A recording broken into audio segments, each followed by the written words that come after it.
Houthi की तरफ से अब अमेरिका को दिया गया है बड़ा झटका और हूती ने ऐसे ऐसे जो खबरें आ रही हैं उसके मुताबिक जो सोर्सेस से खबरें हैं कि हूती ने अब बाब अल मंदेब के करीब MQ-9 रिपर ड्रोन को निशाना बनाकर गिरा दिया है। देखिए पिछले 12 घंटे के अंदर हूती की तरफ से जो हमले किए गए वो सब के सब हमले बिल्कुल उसी स्टाइल में किए जा रहे हैं, उसी तरीके से किए जा रहे हैं जैसे हमले ईरान करता है। जिस तरह से ईरान बैलिस्टिक मिसाइल्स दागता है, जिस तरह से ड्रोन अटैक्स होते हैं, जो डिफेंस सिस्टम ईरान का एक्टिवेट है, बिल्कुल इसी तरह से अब हूती के लड़ाके भी हमले कर रहे हैं। यानी जंग का अंदाज वही है जो ईरान करता है। दूसरी चीज, हूती ने अब वही एग्रेसिव अप्रोच ले लिया है जो ईरान ने हॉर्मूज को लेकर अपना रखा है। बिल्कुल वही रणनीति हूती ने बाब अल मंदेब के लिए अपना रखी है। देखिए इस वक्त की जो बड़ी खबर है, US MQ-9 reaper drone reportedly crash near चेल्बी एयरबेस इन जिबूती। देखिए जिबूती एक देश है जहां पर अमेरिका का एयरबेस है, चेल्बी एयरबेस। यहां पर अमेरिका इसको मैनेज करता है, काफ़ी फाइटर जेट्स हैं यहां पे।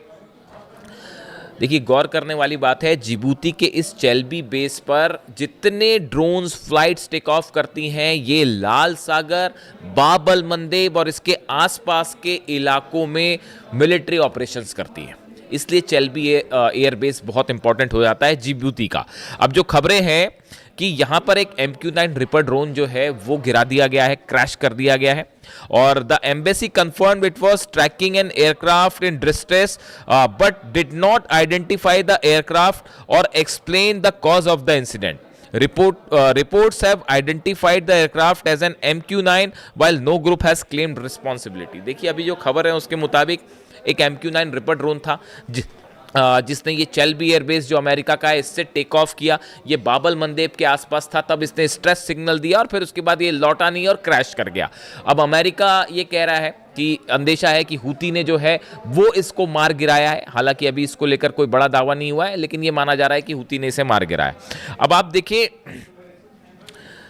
चेल्बी एयरबेस जो है इसका थोड़ा जिक्र करना ज़रूरी है क्योंकि ये यमन में जो जंग हो रही है अब इसमें ये चेल्बी एयरबेस इंपॉर्टेंट होने जा रहा है और इस पर हमला भी हो सकता है।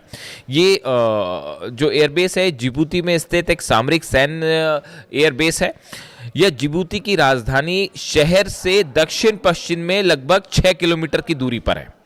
और इसकी मुख्य बात यह है कि यहाँ पर अमेरिका जो है उसके ड्रोन्स हैं, जितने ड्रोन मूवमेंट होते हैं अमेरिका के वो सब यहाँ से होते हैं। और अब सूत्रों के हवाले से ऐसी भी खबर है कि अगर जिबूती के इस चेल्बी एयरबेस पर हमला हो जाता है तो कोई आश्चर्य की बात नहीं होगी। अगर अमेरिका ने किसी तरह का ऑपरेशन किया यमन में हूती के खिलाफ तो हो सकता है कि ये चेल्बी एयरबेस जो है इस पर हमला हो जाए। और ये जो MQ-9 रिपर ड्रोन गिराया गया है ये हूती की तरफ से एक वार्निंग है अमेरिका को कि आप लाल सागर से दूर रहिए।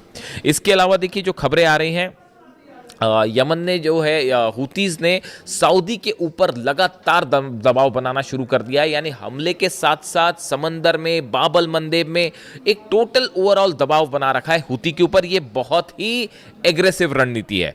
Yemen Houthis strike Saudi backed forces in Mokha with ballistic missile drone and releasing dramatic footages. देखिए मोखा में जो हमला हुआ यमन की सेना यानी सऊदी को, जो सऊदी बैक करता है जिस यमन की सेना को, उसके ऊपर हूती ने हमले किए। कैसे हमले किए मोखा में? बैलिस्टिक मिसाइल से, ड्रोन से। और सबसे बड़ी बात है इसका वीडियो भी रिलीज किया बिल्कुल इसी अंदाज में जैसे IRGC करती है। अब आप समझ जाइए मैं क्या कहना चाह रहा हूं। The Houthis warned Saudi Arabia wherever you mass you get bombed। सीधी धमकी है सऊदी को हूती की तरफ से कि आप जहां भी जमा होंगे वहां पर हमला किया जाएगा। The attack reportedly killed at least 7 people and wounded dozens। ये जो हमले हुए हैं हूती की तरफ से जो हमले हुए इसमें 7 लोग मारे गए हैं, संख्या ज़्यादा हो सकती है इसकी, और सैकड़ों लोग इस हमले में घायल हो गए हैं। The Houthis also claimed a drone strike on an Aramco facility in Saudi Arabia। जज़ान में कल जो हुआ वो आप जान ही रहे हैं कि वहाँ पर धमाके हुए, ड्रोन स्ट्राइक की खबर है हूती की तरफ से। जज़ान में ऑयल फील्ड में आग लग गई। अब देखिए हालात ये हैं फिलहाल कि बाब अल मंदेब बिल्कुल उसी तरह से बंद है जिस तरह से हॉर्मूज खोलने के लिए ईरान ने अपनी नई शर्तें रख दी हैं। मुआवजा वापस दिया जाए, अमेरिका अपना सेना लेकर निकले, अमेरिका अपने बेसिस खाली करे। मतलब बहुत ही ज़्यादा सख्त शर्तें ईरान की तरफ से रख दी गई हैं हॉर्मूज को खोलने के लिए। अब ऐसी स्थिति बाब अल मंदेब में भी अपना ली है हूती ने। हूती का जो स्टैंड है बाब-अल मंदेब को लेकर वो बिल्कुल वैसा ही है जो ईरान का हॉर्मूज को लेकर है। अब इस हालात में सऊदी अरेबिया क्या करेगा? देखिए ये बहुत अहम हो जाता है मामला, जिस तरह से ये पैक्ट साइन हुआ सऊदी पाकिस्तान हूती तुर्की का उसको लेकर ये था मामला कि अब ये सऊदी पर सीधा सीधा हमले हो रहे हैं, इसी को ही जंग कहते हैं, सीधे हमले हो रहे हैं। ऐसी स्थिति में तुर्की और पाकिस्तान क्या करेंगे? क्या दोनों किसी तरह से हूती के ऊपर हमला करेंगे? इस तरह के तमाम सवाल थे, लेकिन ये साफ कर दिया गया है खासतौर पर तुर्की की तरफ से कि फिलहाल ऐसा कोई जॉइंट फ्रेमवर्क ही तैयार नहीं है जिसके तहत तुर्की जो है वो इस मामले में शामिल हो। यानी तुर्की ने दूसरे शब्दों में हूती पर किसी भी तरह का ऑपरेशन करने से साफ मना कर दिया है। तुर्की ईरान के खिलाफ नहीं जाएगा, ये बात एकदम साफ है। इस हालात में देखिए तुर्की माइनस है, यानी सऊदी यहाँ पर फिर अकेला पड़ा हुआ है। अमेरिका मदद करने की सिचुएशन में है नहीं, इजराइल जो है वो सऊदी की मदद करेगा नहीं। इस हालात में अब सवाल ये है कि सऊदी अपनी रक्षा कैसे करेगा, सऊदी की मदद कैसे होगी? ये अपने आप में एक बड़ी खबर। इसके अलावा देखिए एक और अहम खबर का जिक्र करना ज़रूरी है, वो है गाज़ा। नेतन्याहू की तरफ से बयान आया है कि वो एक तो 15 सूत्री जो प्रोग्राम है डोनाल्ड ट्रंप का, गाज़ा पीस प्लान जो है वो उसको स्वीकार करने से उन्होंने मना कर दिया, सीधा सीधा मना कर दिया। यानी ये देखिए आप, ये बता रहा है कि ये डोनाल्ड ट्रंप की लगातार कम होती पोजीशन को बता रहा है कि ईरान ने डोनाल्ड ट्रंप की हालत ऐसी कर दी है कि अब नेतन्याहू मुंह पर सीधा मना कर दे रहे हैं, क्योंकि सब कोई महसूस कर रहे हैं कि हर स्तर पर डोनाल्ड ट्रंप की हार हुई है, डोनाल्ड ट्रंप एडमिनिस्ट्रेशन की हार हुई है, चाहे हॉर्मुज हो, चाहे न्यूक्लियर पॉलिसी हो, चाहे जंग हो, आप जहां भी ले लें, चाहे एयर बेसिस हो, डिफेंस हो, सिक्योरिटी हो, सब में अमेरिका बुरी तरह से हारा है ईरान के साथ जंग। तो अब ऐसे हालात में हम नेतन्याहू भी सीधा सीधा जो है डोनाल्ड ट्रंप के प्रस्ताव को नकार दे रहे हैं और कह रहे हैं कि गाज़ा पीस प्लान को मैं नहीं मानूंगा। इसको लेकर तमाम खबरें आप देख सकते हैं, और इसको लेकर ईरान और इजराइल आमने सामने होंगे, इस बात को भी याद रखिए। गाज़ा को लेकर अब ईरान और इजराइल के बीच में बड़ी जंग होगी, ऐसे हालात बनते जा रहे हैं या बनाए जा रहे हैं, दोनों स्थिति है। लेकिन जो गौर करने वाली बात है, जो असली बात नेतन्याहू ने कही, वो गाज़ा पीस प्लान को स्वीकार नहीं करते, वो तो एक बात है ही, उन्होंने अपनी बातें कही कि हमास हथियार छोड़े वगैरह वगैरह, वो एक अलग चीज़ें हैं। लेकिन जो गौर करने वाली बात है वो ये है, नेतन्याहू ये कह रहा है कि मेरे जीते जी एक फिलिस्तीन एक राष्ट्र नहीं बनेगा, एक राज्य नहीं बनेगा। ये अपने आप में बहुत बड़ी बात है। नेतन्याहू का ये डिक्लेरेशन करना कि मेरे जीते जी फिलिस्तीन राज्य नहीं बनेगा, इस सेंटेंस ने ये बता दिया है कि आगे गजा को लेकर इजराइल की रणनीति क्या होगी। इस बयान ने बता दिया है कि गजा को लेकर अब एक नई जंग की शुरुआत हो सकती है। गजा को लेकर ये जो बात है, ये देखिए बहुत अहम सेंटेंस है जो मैं फिगर आउट कर पाया कि मेरे रहते रहते जो है, मेरे जीते जी जो है फिलिस्तीन राज्य नहीं बनेगा।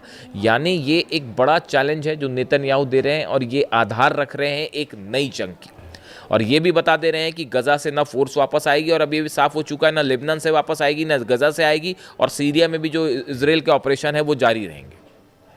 अब मुख्य सीट पर, ड्राइविंग सीट पर अब नेतन्याहू है, ना कि डोनाल्ड ट्रंप। डोनाल्ड ट्रंप पीछे होगा, नेतन्याहू स्ट्राइक करेगा, और प्लान है जितने ईरान के संगठन जो मदद कर रहे हैं उन सबको कमज़ोर करने का, चाहे हमास हो, चाहे हिजबुल्ला हो, चाहे हूती हो। लेकिन हो उल्टा रहा है, हूती भी वहाँ पर ज़बरदस्त दबाव दे रहा है, और लेबनान में जो है वो हिजबुल्ला भी लगातार हमले कर रहे हैं। वो खबरें आई रही हैं, आप देख रहे हैं किस तरह से इजरायली फोर्सेस को नुकसान पहुँचाया जा रहा है। यानी पूरा मिडिल ईस्ट एक बार फिर अनसेटल है बुरी तरह से। लाल सागर से लेके, हॉर्मूज से लेके, बाब-अल मंदेब से लेकर ऑयल बिजनेस पूरी तरह से ठप पड़ा हुआ है। ऐसे में ईरान ने अपनी शर्तें रख दी हैं अमेरिका के सामने। अब सवाल ये है कि अमेरिका क्या ईरान की शर्तों को मानेगा? क्या मुआवजा देने की बात जो ईरान ने कर दी है, क्या डोनाल्ड ट्रंप उसको मानेंगे?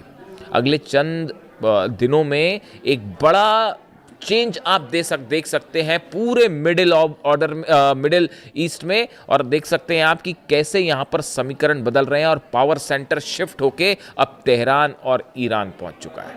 इससे जुड़ा जो भी अपडेट होगा आप तक पहुँचाऊंगा। कमेंट करके बताइए वीडियो कैसा लगा। Thank you so much.